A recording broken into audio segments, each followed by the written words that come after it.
दूसरा अध्याय। 24 तत्वों के विचार के साथ जगत के उत्पत्ति क्रम का वर्णन और विष्णु की महिमा।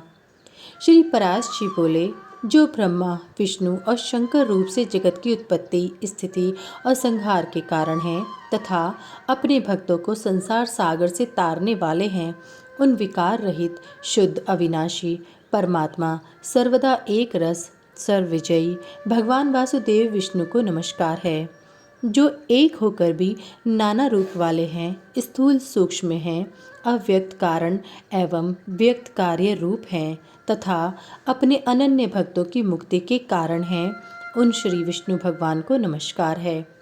जो विश्व रूप प्रभु विश्व की उत्पत्ति, स्थिति और संहार के मूल कारण हैं, उन परमात्मा विष्णु भगवान को नमस्कार है।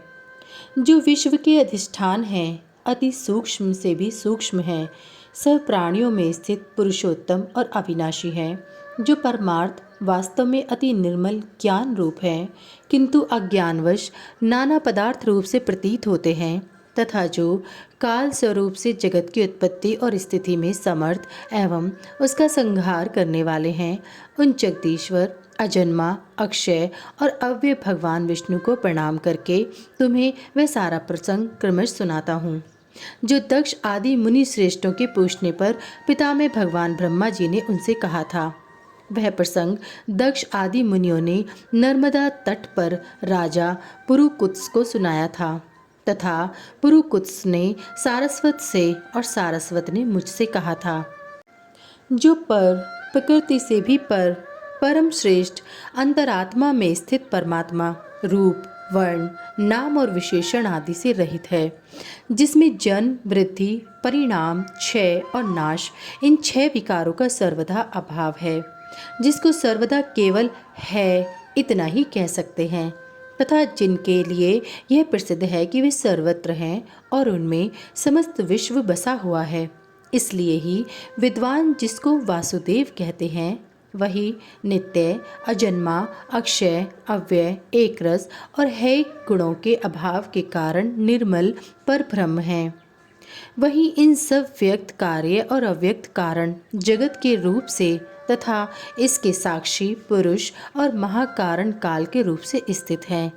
हे द्विज, पर ब्रह्म का प्रथम रूप पुरुष है, अव्यक्त प्रकृति और व्यक्त महदादि उसके अनन्य रूप हैं तथा सबको शोभित करने वाला होने से काल उसका परम रूप है। इस प्रकार जो प्रधान पुरुष व्यक्त और काल इन चारों से परे है तथा जिसे पंडित जन ही देख पाते हैं, वही भगवान विष्णु का परम पद है। प्रधान पुरुष व्यक्त और काल ये भगवान विष्णु के रूप पृथक पृथक संसार की उत्पत्ति पालन और संहार के प्रकाश तथा उत्पादन में कारण हैं। भगवान विष्णु जो व्यक्त अव्यक्त पुरुष और काल रूप से स्थित होते हैं, इसे उनकी बालवत क्रीड़ा ही समझो। उनमें से अव्यक्त कारण को जो सदस्य रूप कारण शक्ति वशिष्ठ और नित्य सदा एक रस है, श्रेष्ठ मुनिजन प्रधान तथा सूक्ष्म प्रकृति कहते हैं। वह क्षय रहित है, उसका कोई अन्य आधार भी नहीं है तथा अप्रेमेय अजर निश्चल शब्द स्पर्शादि शून्य और रूपादि रहित है। वह त्रिगुणमय और जगत का कारण है तथा स्वयं अनादि एवं उत्पत्ति और लय से रहित है। यह संपूर्ण प्रपंच प्रलय काल से लेकर सृष्टि के आदि तक उसी से व्याप्त था। हे विद्वान, श्रुति के मर्म को जानने वाले श्रुति परायण ब्रह्मवेता महात्मागण इसी अर्थ को लक्ष्य करके प्रधान के प्रतिपादक इस निम्नलिखित श्लोक को कहा करते हैं। उस समय प्रलय काल में न दिन था न रात्रि थी, न आकाश था न पृथ्वी थी, न अंधकार था न प्रकाश था और न इनके अतिरिक्त और कुछ ही था। बस श्रुतादि इंद्रियों और बुद्धि आदि का अविषय एक प्रधान ब्रह्म और पुरुष ही था। हे विप्र, विष्णु के परम उपाधि रहित स्वरूप से प्रधान और पुरुष ये 2 रूप हुए। उसी विष्णु के जिस अन्य रूप के द्वारा वे दोनों सृष्टि और प्रलय काल में संयुक्त और वियुक्त होते हैं, उस रूपांतर का ही नाम काल है। बीते हुए प्रलय काल में यह व्यक्त प्रपंच प्रकृति में लीन था। इसलिए प्रपंच के इस प्रलय को प्राकृत प्रलय कहते हैं। हे द्विज, काल रूप भगवान अनादि हैं, इनका अंत नहीं है। इसलिए संसार की उत्पत्ति, स्थिति और प्रलय भी कभी नहीं रुकते, वे प्रवाह रूप से निरंतर होते रहते हैं। हे मैत्रेय, प्रलय काल में प्रधान प्रकृति के साम्य अवस्था में स्थित हो जाने पर और पुरुष की प्रकृति से पृथक स्थित हो जाने पर विष्णु भगवान का काल रूप इन दोनों को धारण करने के लिए प्रवृत्त होता है। तदंतर सर्ग काल उपस्थित होने पर उन पर ब्रह्म परमात्मा विश्वरूप सर्वव्यापी सर्वभूतेश्वर सर्वात्मा परमेश्वर ने अपनी इच्छा से विकारी प्रधान और अविकारी पुरुष में प्रविष्ट होकर उनको शोभित किया। जिस प्रकार क्रियाशील न होने पर भी गंध अपनी सन्निधि मात्र से ही मन को शोभित कर देता है, उसी प्रकार परमेश्वर अपनी सन्निधि मात्र से ही प्रधान और पुरुष को प्रेरित करते हैं। हे ब्रह्मन, वह पुरुषोत्तम ही इनको शोभित करने वाले हैं और वे ही शुद्ध होते हैं तथा संकोच, साम्य और विकास क्षोभ युक्त प्रधान रूप से भी वे ही स्थित हैं। ब्रह्मादि समस्त ईश्वरों के ईश्वर वे विष्णु ही समष्टि व्यष्टि रूप ब्रह्मादि जीव रूप तथा महतत्व से स्थित हैं। हे द्विश्रेष्ठ, सर्ग काल के प्राप्त होने पर गुणों की सम्यावस्था रूप प्रधान जब विष्णु के क्षेत्र के रूप में अधिष्ठित हुआ तो उससे महतत्व की उत्पत्ति हुई। उत्पन्न हुए महान को प्रधान तत्व ने आवृत किया। महतत्व सात्विक, राजस और तामस भेद से 3 प्रकार का है, किंतु जिस प्रकार बीज छिलके से संभाव से ढका रहता है, वैसे ही यह त्रिविध महतत्व प्रधान तत्व से सब ओर से व्याप्त है। फिर त्रिविध महतत्व से ही वैकारिक, सात्विक, तेजस, राजस और तामस भूत आदि 3 प्रकार का अहंकार उत्पन्न हुआ। हे महामुने, वह त्रिगुणात्मक होने से भूत और इंद्रिय आदि का कारण है और प्रधान से जैसे महतत्व व्याप्त है वैसे ही महतत्व से वह अहंकार व्याप्त है। भूतादि नामक तामस अहंकार ने विकृत होकर शब्द, तन मात्रा और उससे शब्द गुण वाले आकाश की रचना की। उस भूतादि तामस अहंकार ने शब्द, तन मात्रा रूप आकाश को व्याप्त किया। फिर शब्द, तन मात्रा रूप आकाश ने विकृत होकर स्पर्श, तन मात्रा को रचा। उस स्पर्श तन्मात्रा से बलवान वायु हुआ, उसका गुण स्पर्श माना गया। शब्द तन्मात्रा रूप आकाश ने स्पर्श तन्मात्रा वाले वायु को आवृत किया। फिर स्पर्श तन्मात्रा रूप वायु ने विकृत होकर रूप तन्मात्रा की सृष्टि की। रूप तन्मात्रा युक्त वायु से तेज उत्पन्न हुआ, उसका गुण रूप कहा जाता है। स्पर्श तन्मात्रा रूप वायु ने रूप तन्मात्रा वाले तेज को आवृत किया। फिर रूप तन्मात्रा में तेज ने भी विकृत होकर रस तन्मात्रा की रचना की। उस रस तन्मात्रा रूप से रस गुण वाला जल हुआ। रस तन्मात्रा वाले जल को रूप तन्मात्रा में तेज ने आवृत किया। रस तन्मात्रा रूप जल ने विकार को प्राप्त होकर गंध तन्मात्रा की सृष्टि की। उससे पृथ्वी उत्पन्न हुई है, जिसका गुण गंध माना जाता है। उन आकाश आदि भूतों में तन्मात्रा है, अर्थात केवल उनके गुण शब्दादि ही हैं, इसलिए वे तन्मात्रा गुण रूप ही कहे गए हैं। तन्मात्राओं में विशेष भाव नहीं है, इसलिए उनकी अविशेष संज्ञा है। वे अविशेष तन्मात्राएं शांत, घोर अथवा मूढ़ नहीं हैं, अर्थात उनका सुख, दुख या मोह रूप से अनुभव नहीं हो सकता। इस प्रकार तामस अहंकार से यह भूत तन्मात्रा रूप सर्ग हुआ है। 10 इंद्रियां तेजस अर्थात राजस अहंकार से और उनके अधिष्ठाता देवता वैकारिक अर्थात सात्विक अहंकार से उत्पन्न हुए कहे जाते हैं। इस प्रकार इंद्रियों के अधिष्ठाता 10 देवता और 11वां मन वैकारिक सात्विक है।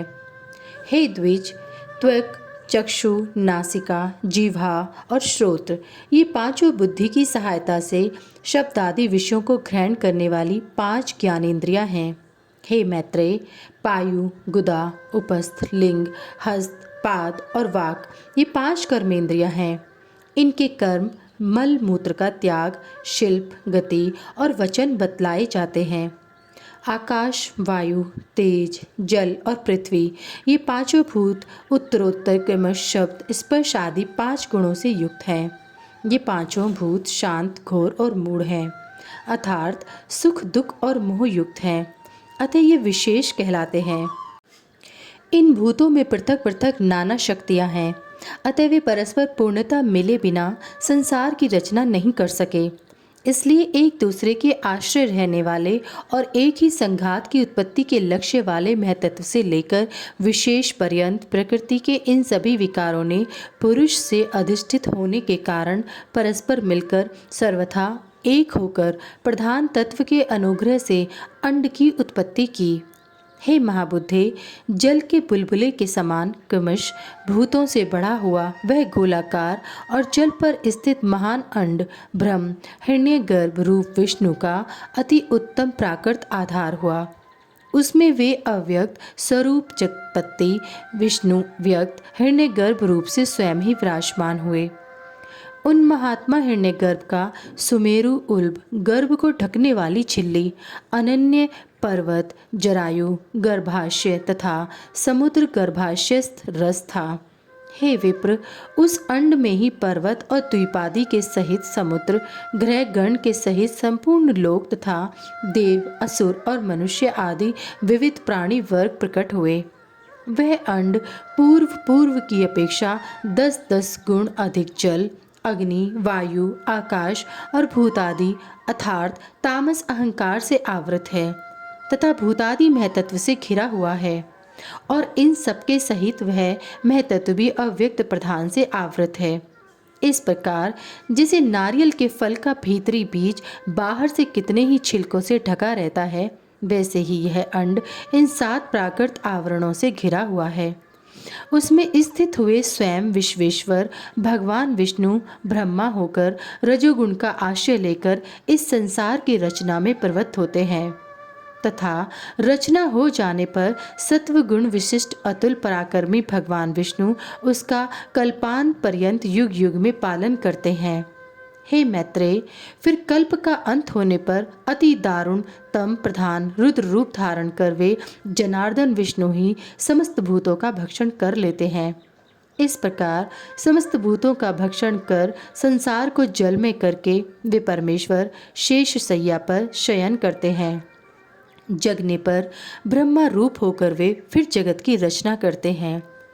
वह एक ही भगवान जनार्दन जगत की सृष्टि, स्थिति और संहार के लिए ब्रह्मा, विष्णु और शिव इन 3 संज्ञाओं को धारण करते हैं। वे प्रभु विष्णु सृष्टा ब्रह्मा होकर अपनी ही सृष्टि करते हैं, पालक विष्णु होकर पाल्य रूप अपना ही पालन करते हैं, और अंत में स्वयं ही संहारक शिव तथा स्वयं ही उपसंहृत लीन होते हैं। पृथ्वी, जल, तेज, वायु और आकाश तथा समस्त इंद्रियां और अंतःकरण आदि जितना जगत है सब पुरुष रूप है, क्योंकि वह अव्यय विष्णु ही विश्व रूप और सब भूतों के अंतरात्मा हैं। इसलिए ब्रह्मादि प्राणियों में स्थित सर्गादिक भी उन्हीं के उपकारक हैं। अर्थात जिस प्रकार ऋत्विजों द्वारा किया हुआ हवन यजमान का उपकारक होता है, उसी तरह परमात्मा के रचे हुए समस्त प्राणियों द्वारा होने वाली सृष्टि भी उन्हीं की उपकारक है। वे सर्वस्वरूप, श्रेष्ठ, वरदायक और वरेण्य, प्रार्थना के योग्य भगवान विष्णु ही ब्रह्मा आदि अवस्थाओं द्वारा रचने वाले हैं। वे ही रचे जाते हैं, वे ही पालते हैं और वे ही पालित होते हैं तथा वे ही संहार करते हैं और स्वयं ही संघृत होते हैं। इति श्री विष्णु पुराणे द्वितीयोऽध्याय।